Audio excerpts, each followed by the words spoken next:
For those of you who have not joined us in the past, welcome. My name is Sharnae Robinson Williams, and I'm the Director of Content and Community for ImpactPHL. We would love to start by thanking our co-host this month, Impact for Breakfast, as well as the CFA Society of Philadelphia.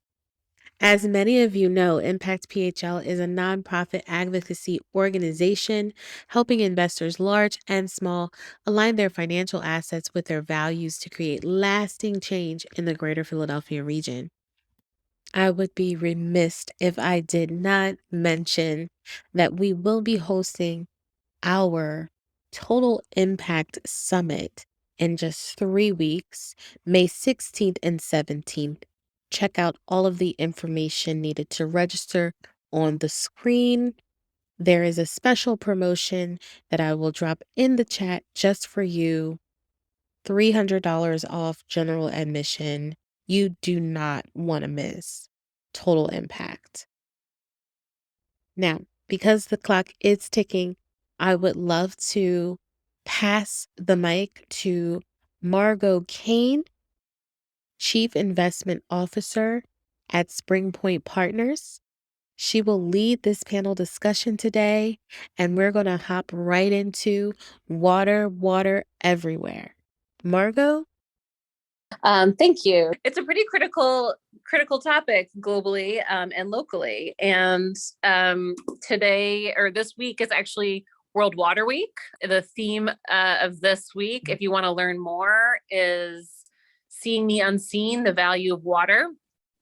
I recommend checking out some of these themes and the conference around World Water Week this week, if this is something that gets you interested. So we came up with this kind of conversation around water from a bunch of different perspectives, but just to set the table, there's so many different conversations you could have about water and even just investing in water. So narrowing it down to how we engage as investors is itself a very diverse and challenging proposition, which is one of the reasons we have a range of panelists and viewpoints with us here today. Water is the cradle of life, literally. It's also viewed as a human right. It's viewed as a natural resource asset. It's viewed as an essential habitat. It's the lifeblood of our planet. And it's also very personal. It's political. It's often, unfortunately, polluted. And all water is both local water and global water. The freshwater and saltwater systems all speak to each other. So it's an incredibly complex series of considerations and conversations, but also for that reason, very exciting. Everybody can identify, with being interested in water from a bunch of different viewpoints. So with that, really excited to introduce you to our incredible panel here. And we're going to talk about how you might think about investing in water from a variety of viewpoints. So we're going to structure this into two different sessions. One's macro, which is focusing on some of the bigger trends internationally in the US when it comes to water. And then we're going to go a little bit more micro and talk about some kind of more targeted types of investing, specific communities that we think about when we think about water challenges and equity. And of course, we're here in Philadelphia. We're going to bring it home to Philadelphia as well. So I apologize that I have to get my phone for this and can't see folks, but I'm going to start off with Tom Ferguson of Burnt Island Ventures. I will count on you to do your brief introduction, but along with that, would love for you to answer the question around how you're thinking about innovation and disruption in the water sector as someone who's running a venture capital fund. And then what areas of opportunities are you finding particularly exciting?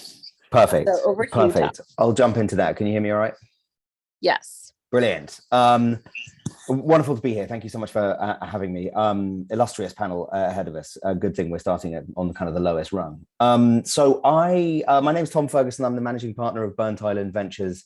I've been up close to the glass on early stage water for, about just over 7 years now. It's the only thing I've done for the last 7 years is work with early stage water entrepreneurs. I'm really trying to build the seed fund that I wished existed while I was running the awesome set of programs at Imagine H2O, which if you haven't heard of it, I would send you their way. They do amazing work supporting entrepreneurs. But we raised a 30 million Fund 1, which we closed in February of this year. We've invested in 15, soon to be 16 companies, about 20 million of that 30 million out of the door. It's been a kind of an interesting sort of fast-ish start, certainly fast in terms of deployment, slightly less fast in terms of harvesting. I think that's sort of par for the course for this amount of things. But as I say, we're just trying to build the seed fund that I wished existed for the water sector. A long road, but a decent kind of start. So in terms of how we're thinking about innovation and disruption in the water sector, so we really start with the problems of the end user and kind of work backwards. There's a sort of a disease in entrepreneurship overall, and certainly it's the case in water of solutions in search of a problem. We really think that there has to be a large degree of pain involved in the sort of the value of the entrepreneurs are trying to provide, because pain begets pace, i.e., like when people are in pain, they are willing to invest and change their behavior and all the rest of it, which allows people to sell more products faster and usually at a higher price. Water, obviously, I think as a lot of people know, usually relatively slow, but I don't think that that's kind of endogenous to it. I think that water being slow in terms of technology is usually a factor of people selecting the wrong pain point and then building the wrong product for that pain point. That it's actually usually a question actually of the entrepreneurs getting things wrong rather than necessarily the market, because we see it move really fast. We're obviously looking for people who can solve really large problems. We've just made our investments in a PFAS company, fascinating group called The Clarity out of Western Massachusetts. Real-time monitoring and sensing, absolutely critical for the water sector. That's the latest one we've done in that is a company called 2S Water out of Alberta. They have a multivariate real-time sensor for metals, which is incredibly important in wastewater monitoring. And then we sort of strayed into the area of science fiction. We were looking for a long time for an atmospheric water generation solution, i.e. pulling water out of the air. And let us say that the water sector is divided on whether or not this is actually going to be a thing within water. We'll see. But we found this group called Spout based in Los Angeles that had been able to actually, on really not very much money, build a countertop solution that provided 1 gallon to 1.5 gallons of alkaline water a day. And I had no idea about the spending habits of the United States on bottled water.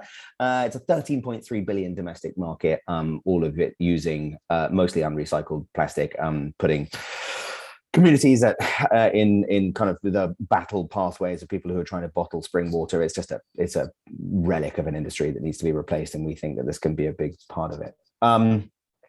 I just want to touch on that. If it's okay, I'm just going to make a final. I'm keeping a close eye on the clock, Margot. Yes, I hope that's okay. Yep. So I just wanted to pick up on that word disruption that you said. I'm sort of a big Clay Christensen kind of fan and all the rest of it, and so I sort of take it in the meaning that it was meant, and it's quite a specific kind of model within company building.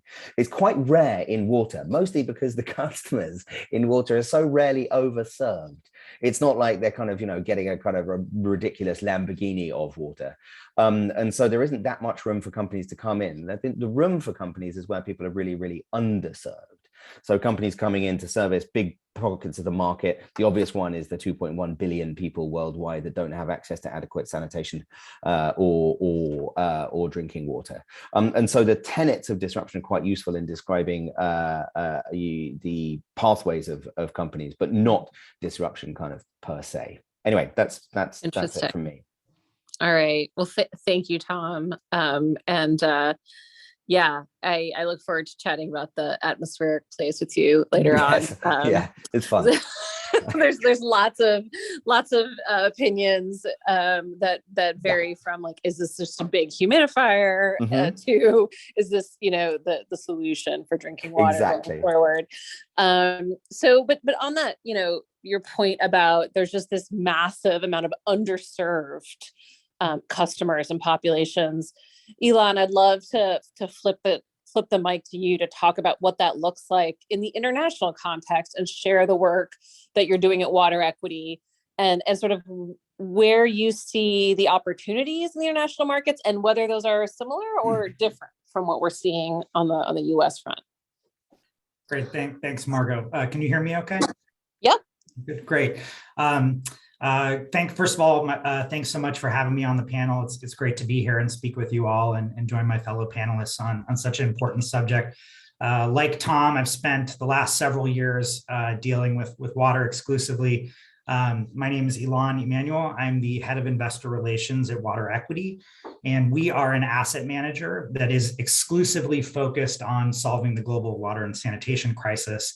And we operate solely internationally. And how do we do that? Is we invest in financial institutions, enterprises, and infrastructure that are serving underserved communities in emerging markets, serving the water and sanitation needs of underserved communities. We are very closely affiliated with water.org, which is a more well-known traditional water nonprofit. We actually spun out of them as a separate asset management company in 2016. The water.org has been around for about 2.5 decades, well, 3 now, and continues to operate today.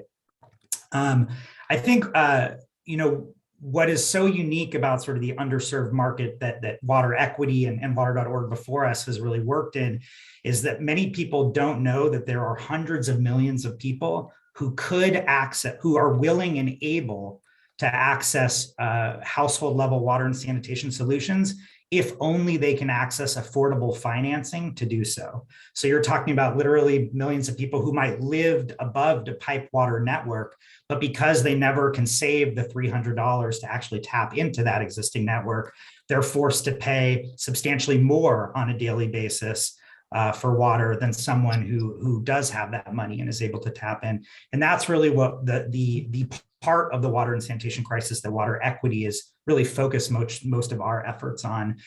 What we do is we basically married water and sanitation with microfinance. And so we provide debt capital to many different microfinance institutions around the world who then essentially on-lend that debt capital in the form of, you can imagine, maybe a $300 loan to the vast majority of our end borrowers are women who are using that to put a very simple household water and sanitation solution into their home, whether it's connecting to an existing water network or even a rainwater harvesting system or something like that. The immediate value creation that they get, which oftentimes lowers their direct cost for water, health savings, time savings, allows them to pay back those loans.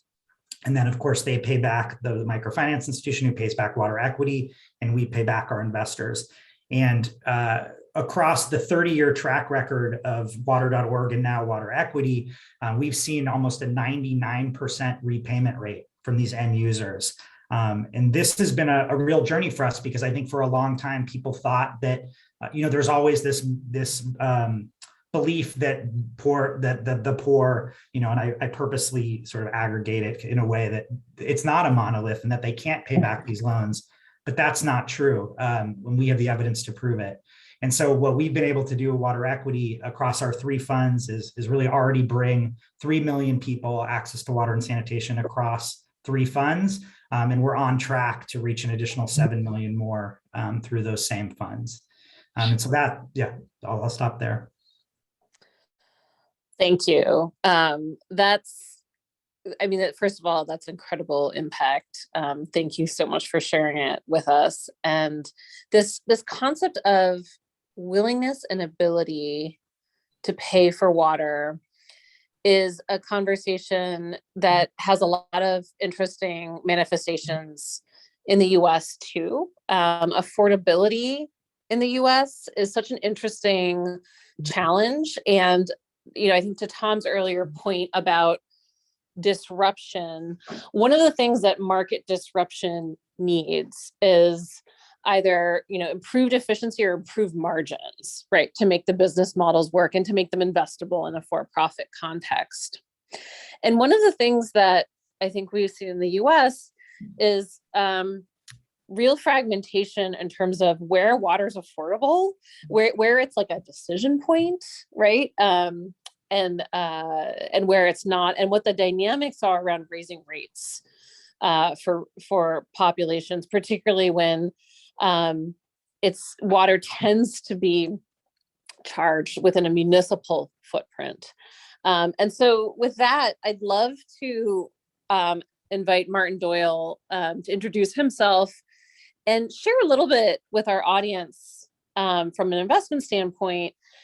How should investors be thinking about the affordability issues in water, and how does the water market reflect potential opportunities, but also challenges when we think about the US's water affordability and quality?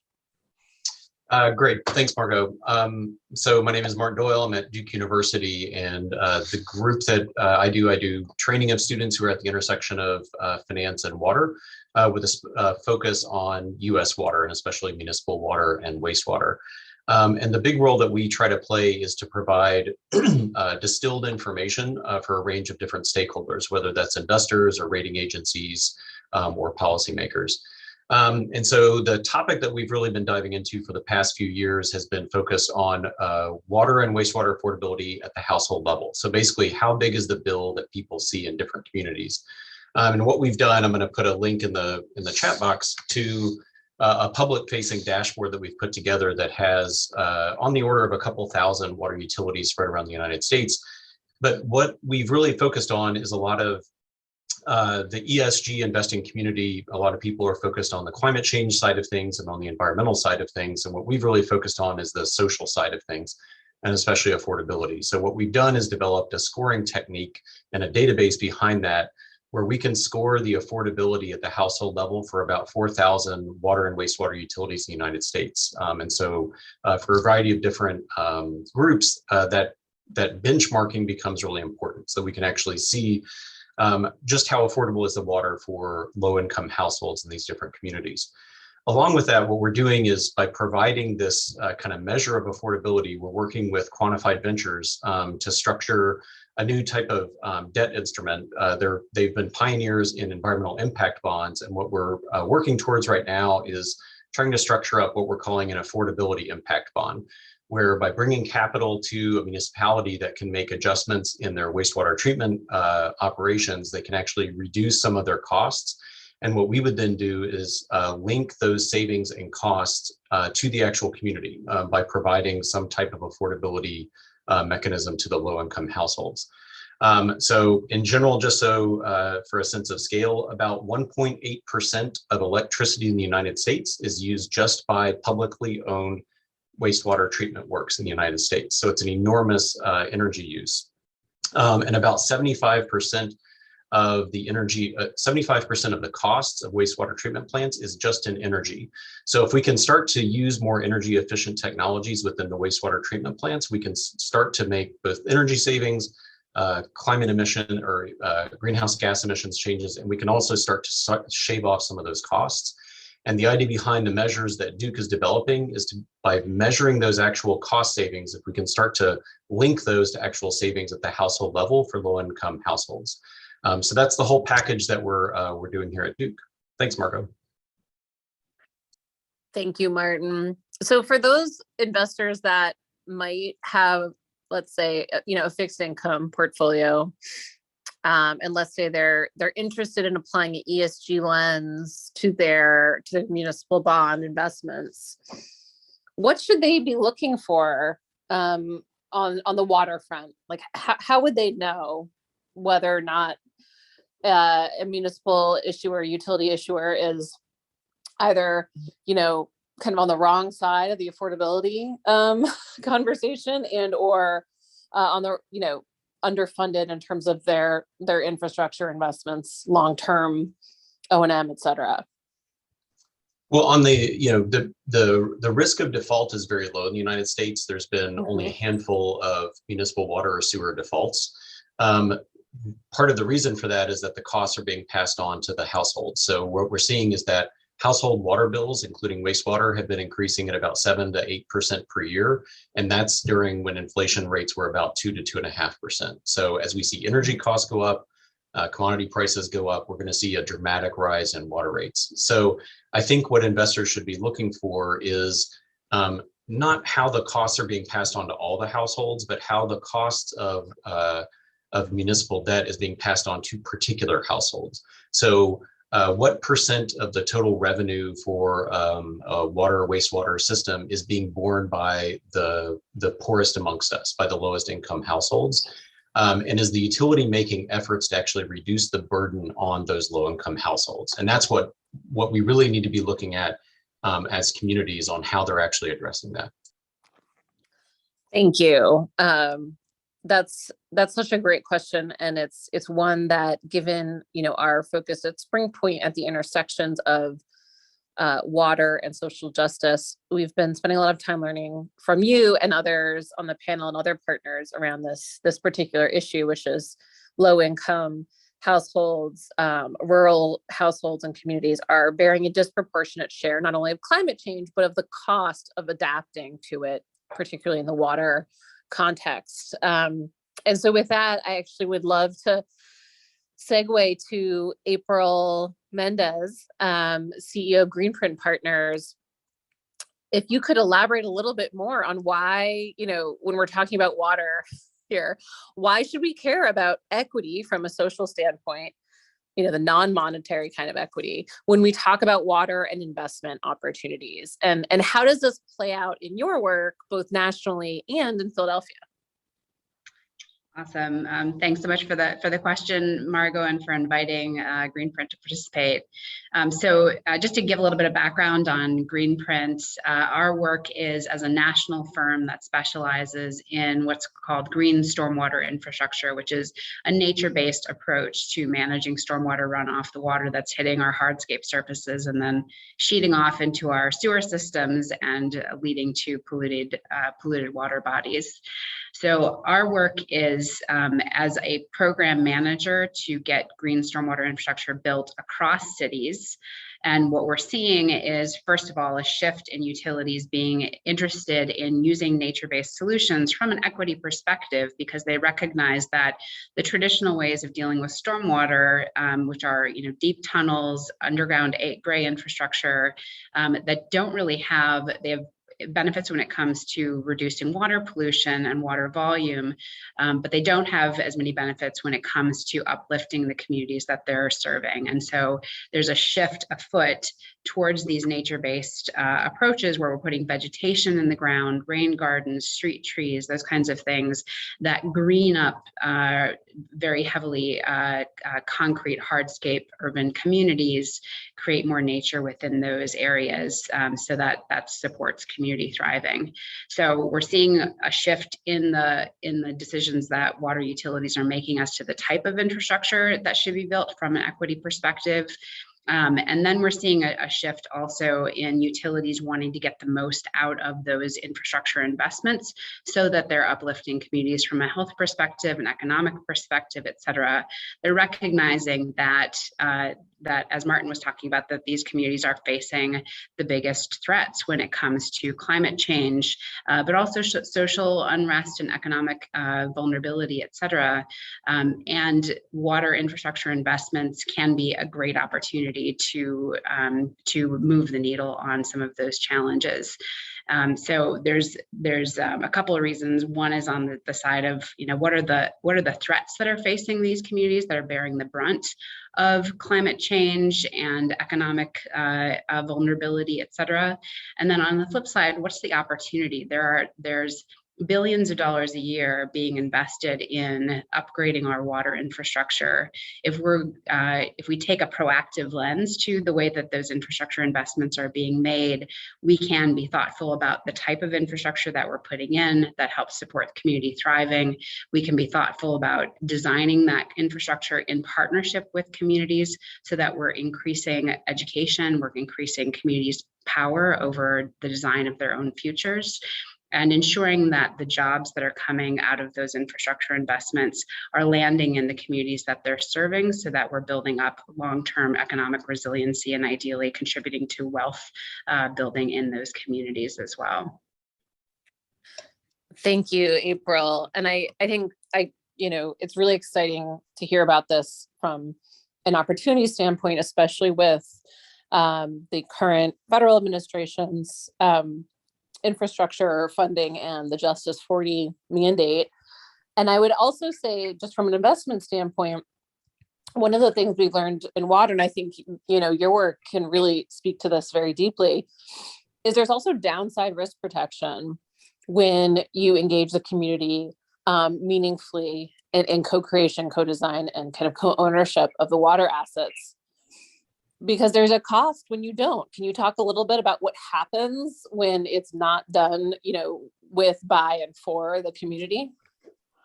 Yeah, absolutely. And it's a question that we're seeing utilities put front and center as a top priority to grapple with. So the challenge is, when you don't engage communities, first, you're just putting in the wrong infrastructure. So you're throwing a bunch of good money into places that are not needing the infrastructure as badly, or you're not designing the infrastructure in a way that's going to create the benefits that the community really needs. So you need local knowledge. You need to understand how the community is actually experiencing their existing infrastructure and where those infrastructure needs really are. Secondly, if you're not engaging the community and you kind of drop a infrastructure project into a community, oftentimes and increasingly, as communities are getting more vocal and demanding to be at the table and making these decisions for themselves, there will be pushback that can either stall a project or completely take the project off the table after utility and all of the partners have invested a lot of money in getting it to that place, and delaying the time scale to get there as well. So I would just say that the push that we're seeing from utilities across the country right now, and we just published an equity guide for green infrastructure practitioners that through which we interviewed 64 utility practitioners and community leaders across the country about what the top needs are and the top priorities are for integrating equity into green stormwater infrastructure work. And the top priority for all of the utilities that we've spoken to has been centering community, because they're recognizing that they need to embed themselves in those relationships with their communities, and in many ways reset the tone of the relationship with the communities that they're serving. Yeah, thank you. Those are such wonderful points, April. And I think, just to get really into the weeds for a second, so Philadelphia as a city was a national leader in green infrastructure and in trying to utilize plants, as you said, nature-based solutions to counteract stormwater effects. And one of the big debates that has been ongoing in the utility sector was, we don't really know what green infrastructure costs. Like how much does it cost utility to keep a tree alive for 20 years? And this is a really critical question for investors when we think about how these projects are priced, how O&M is budgeted, sort of what the unit economics are on these interventions, and when they're accounted for differently on the life of a gray infrastructure asset. It really affects who gets financing and where and to do what. And what we've seen is that the community engagement can play a really meaningful role in reducing costs and increasing the useful life of these assets. So basically making them a much more cost-effective way to do this work, versus, like you said, sinking giant tunnels underground. So I think this is an area where your work, and certainly the city of Philadelphia, is going to continue to create learnings that are applicable nationally in really exciting ways, and really reliant on that community engagement component. So with that, I would love to bring us out of the kind of urban context a bit and hand it over to Inés Polonius at Communities Unlimited to share a little bit about how you're utilizing investments in the water space in the communities that you're serving, and what are some of the biggest water challenges and or opportunities in rural communities in the U.S. today, and what do you think might surprise our audience, which is largely in the urban context? Well, thank you, Margot. What a fantastic panel. I'm Ines Polonis. I'm the CEO of Communities Unlimited, and I'm excited to take you halfway across the country to the intersection of water and equity. We are the only community development financial institution in the country whose primary focus is on rural water and wastewater systems. We have a total assets of about $25 million.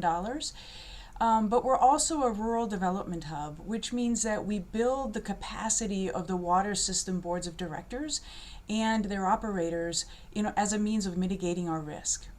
We are the Southern RCAP. We're one of 6 regional organizations that make up the Rural Community Assistance Partnership, basically providing technical assistance in rural communities. Our footprint includes 7 states in the South: Texas, Oklahoma, Arkansas, Louisiana, Mississippi, Alabama, and Tennessee. In that footprint, you have 41% of the federally designated persistent poverty counties. Those are rural counties where more than 20% of the population has lived in poverty for over 30 years. The majority of the population in our footprint in those counties are people of color. And of the 573 rural systems that we served last year, impacting about 765,000 people, 43% of those were low to extremely low income individuals. That's where some of our challenges lie. Our lending in this space is really to fill the gaps. Our loans range from $10,000 to $750,000. We make a lot of emergency loans. We've been known to turn a loan in 48 hours if we have a technical assistance provider on the ground. But we also do a lot of working capital loans for these systems to try to avoid those emergencies in the first place. And so, Margot, to your question about sort of that gap that we're trying to fill in the investment world, I think the key equity gap that we see at the moment is that historically disadvantaged and racially disadvantaged communities cannot access the federal funds that are coming down the pipe. The Environmental Policy Innovation Center's report from last year concluded that only 7.1% of eligible water and wastewater systems actually receive SRF funds. So that equity gap is just going to grow when, just in our footprint alone, we're going to see $1.1 billion in SRF funds, state revolving loan funds, coming down the pipe.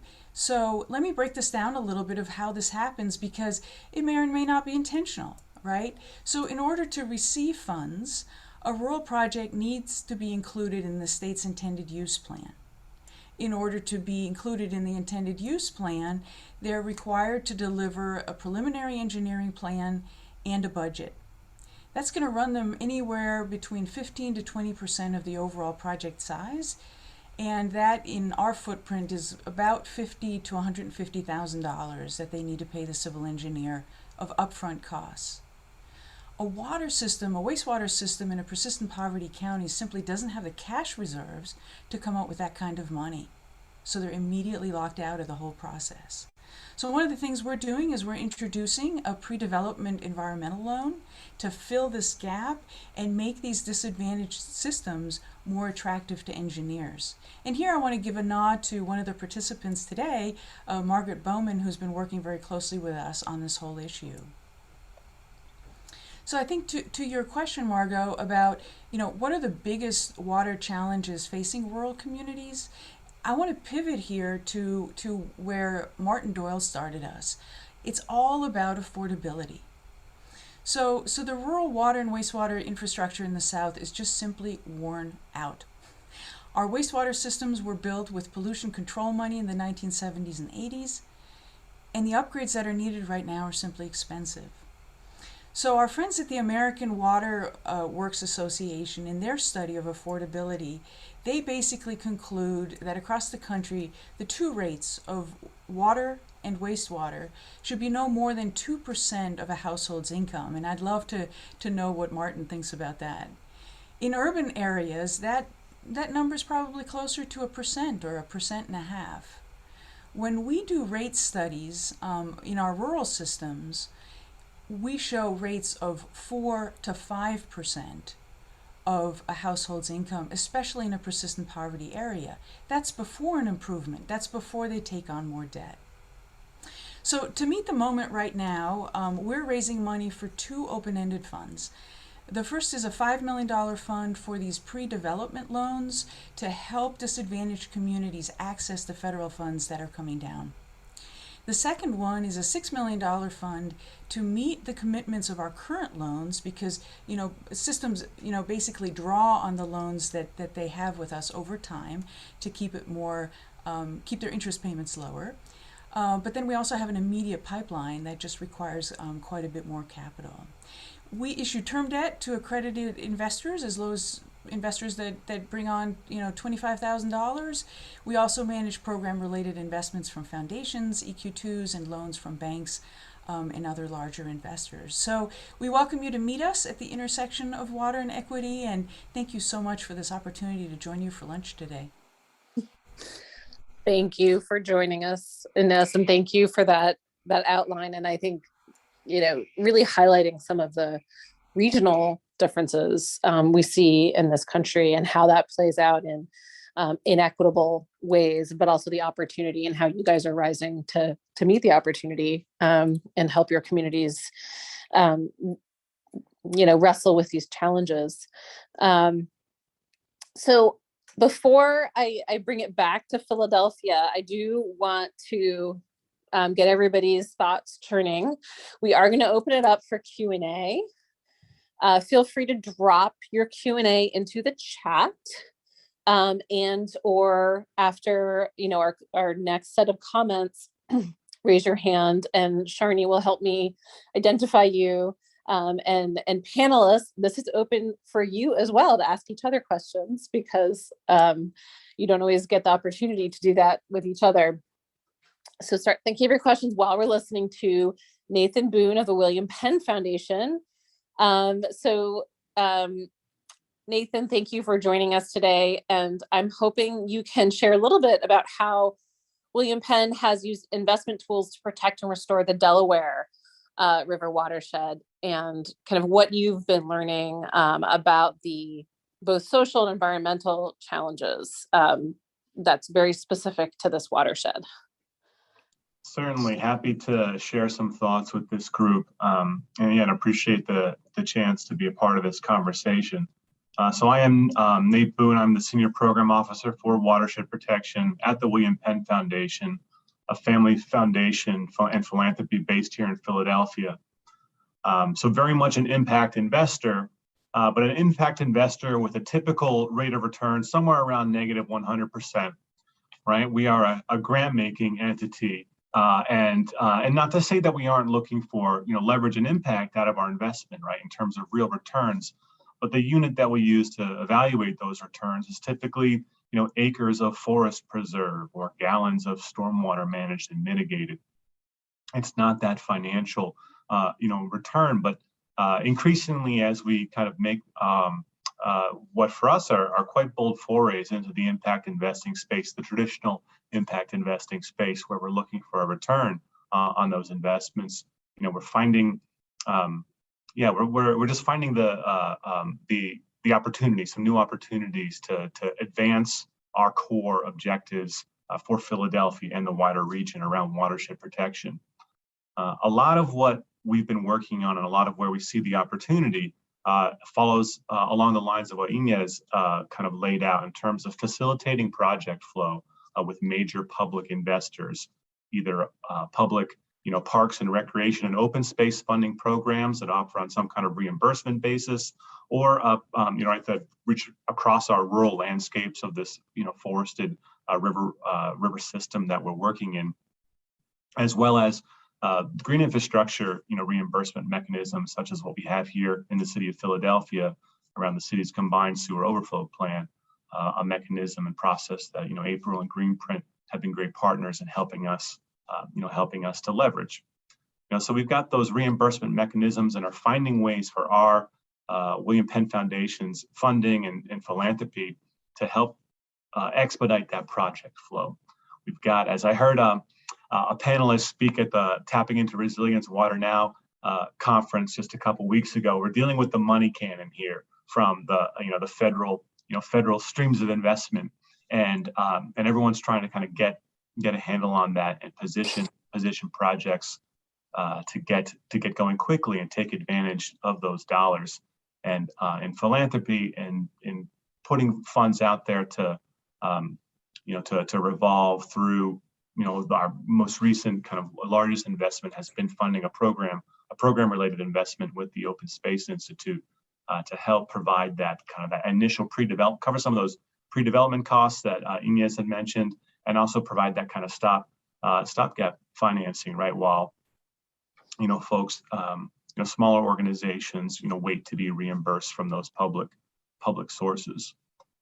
So while we're putting funding out there to rotate, I'd say another thing just about the rate of returns for that debt financing. It is debt financing as opposed to recoverable grants, which we have some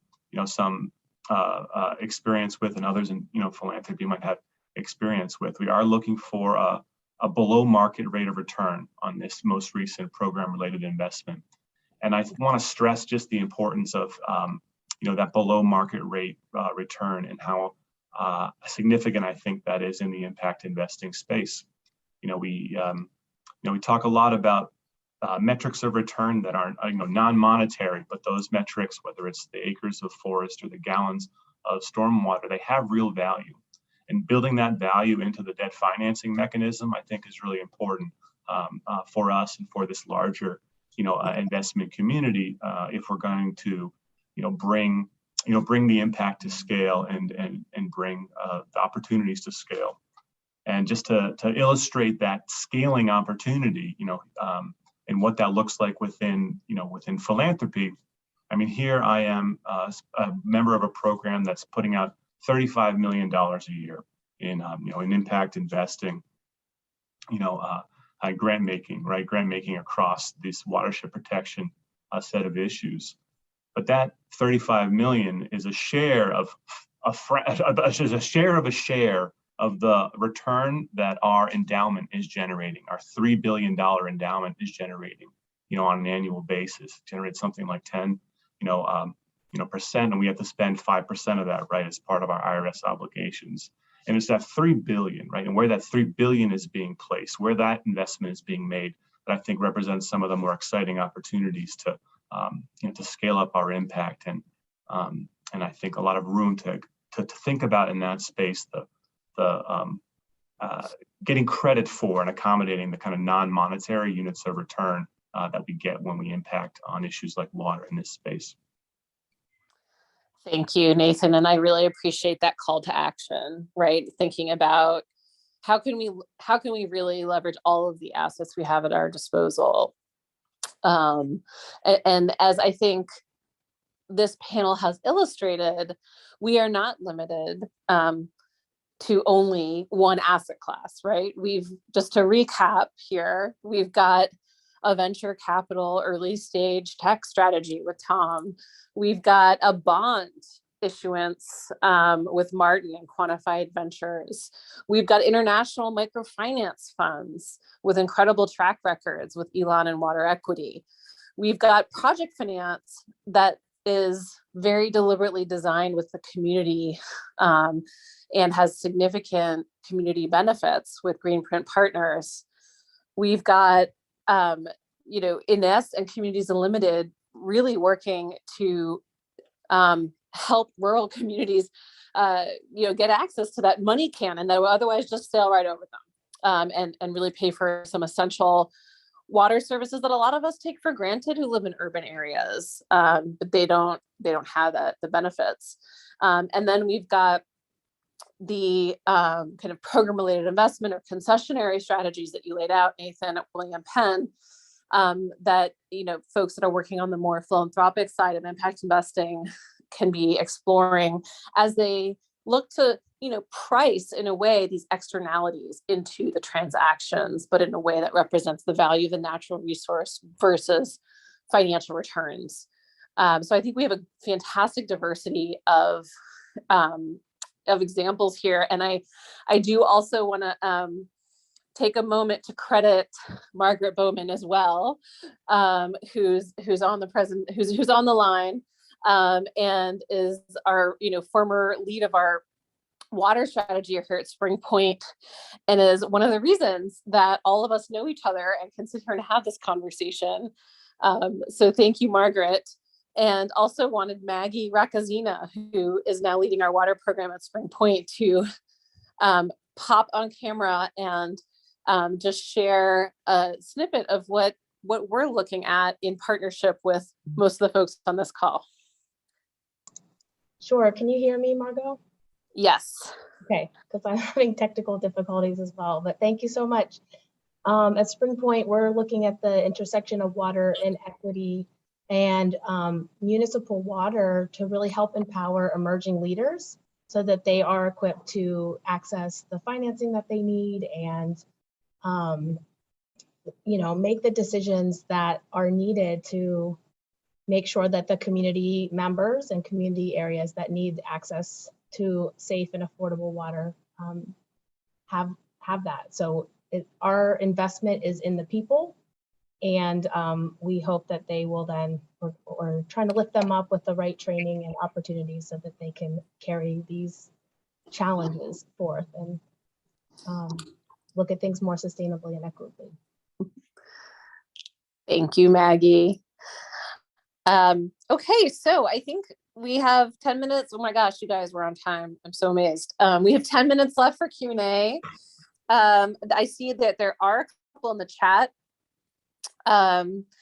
And one of them is a question around Philadelphia, which is, can you comment on the challenges of combined water sewer systems in older cities like Philadelphia? So I know, April, you can comment on that. And I believe we also have some participants from the Philadelphia Water Department on the line. Feel free to chime in, but I'll hand it over to you, April. Sounds good. Yeah, I see we've got Stephanie from Philadelphia Water Department on the line, who would be great to address that question. Stephanie, if you don't mind popping on.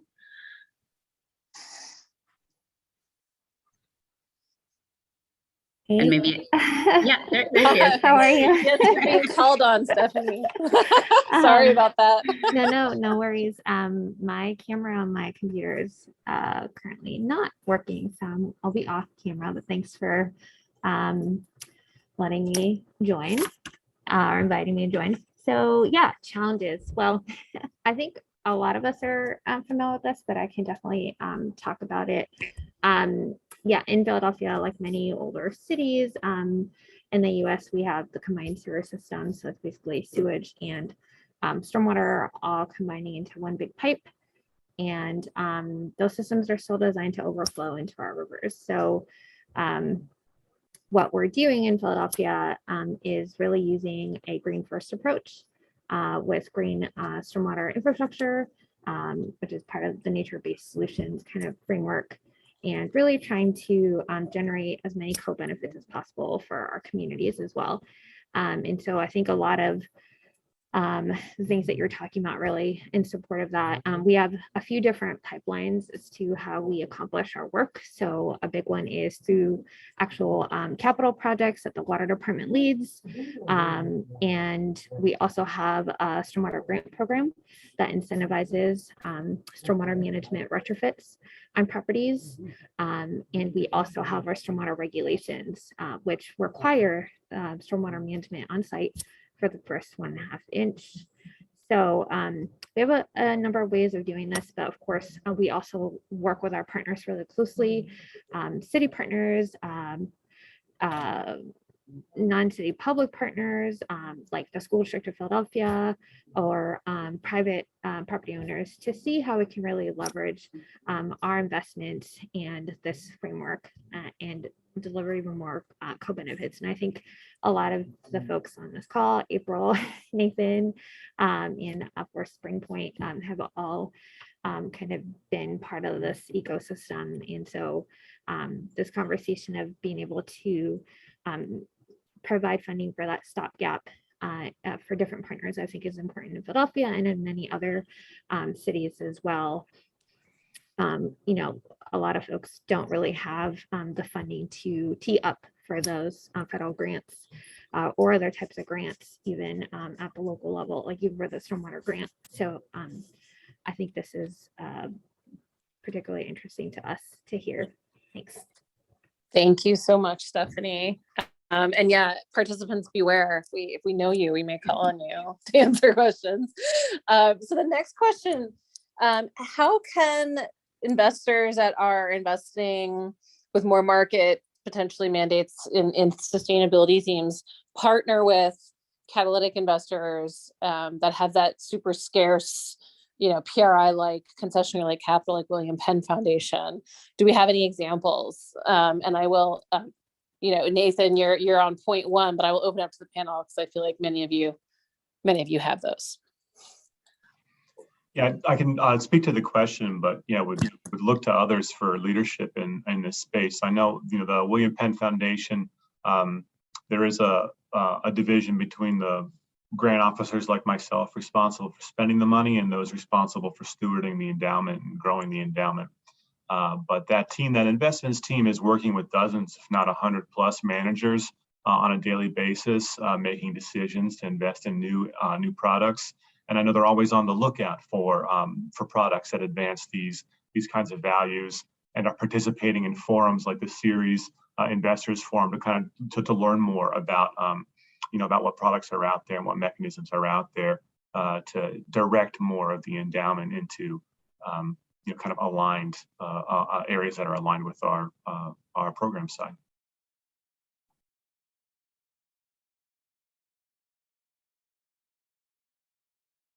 Thank you. I will say, and before I ask, you know, if anyone else has an answer to that, most of the investments kind of at the community level in particular are, you know, uniquely negotiated investments. And so it depends on the kind of investment strategy and the kind of capital that you're managing. But in our experience, certainly with, for example, the projects that Nathan laid out, but the projects that Greenprint does, the projects and investments that INACE is pulling together, there's a blend of capital at play.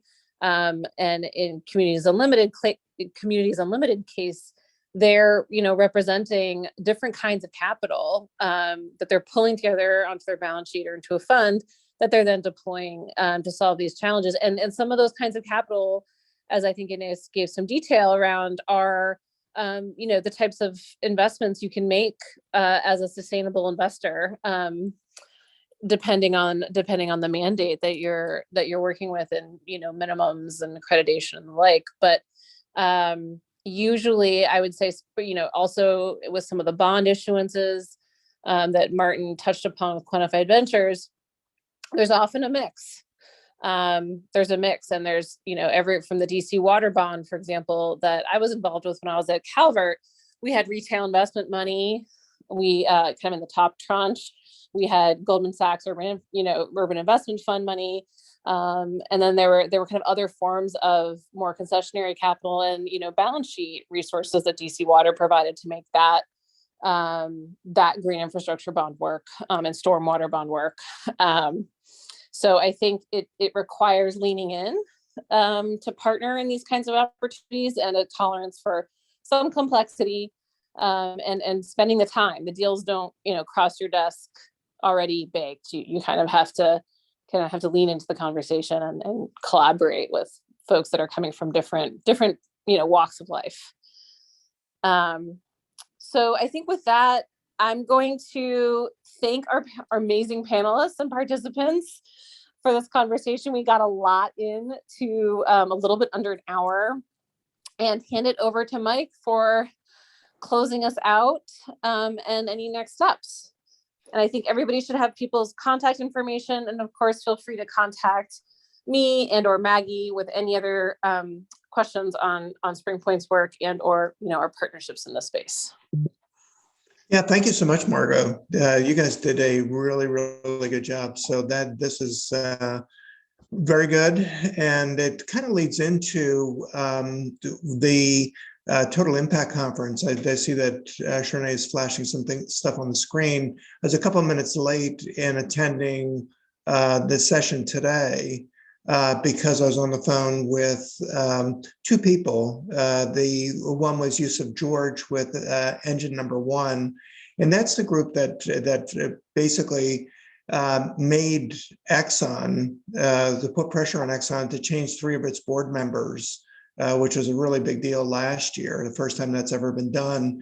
And who was on the phone too, and this panel that we've created on either engagement or divestment, so you could own something, but what are you doing with the shares? How are they being voted? Is Matt Patsky with Trillium. And the comment that Matt had is at this conference, he was just telling Yusuf, who hasn't been involved, this is our 3rd annual, Matt was saying that this is the only conference he ever goes to that we're not preaching to the choir, is that the people in Philadelphia have other thoughts, other opinions, and they're looking to learn, but they're not just taking what you're telling them and agreeing with everything that's said. So I thought that was very poignant. And again, I encourage all of you to sign up for the summit on the 16th or 17th. So thanks again for all of you for attending, and I look forward to seeing you soon. Thank you so much, everybody. Thanks.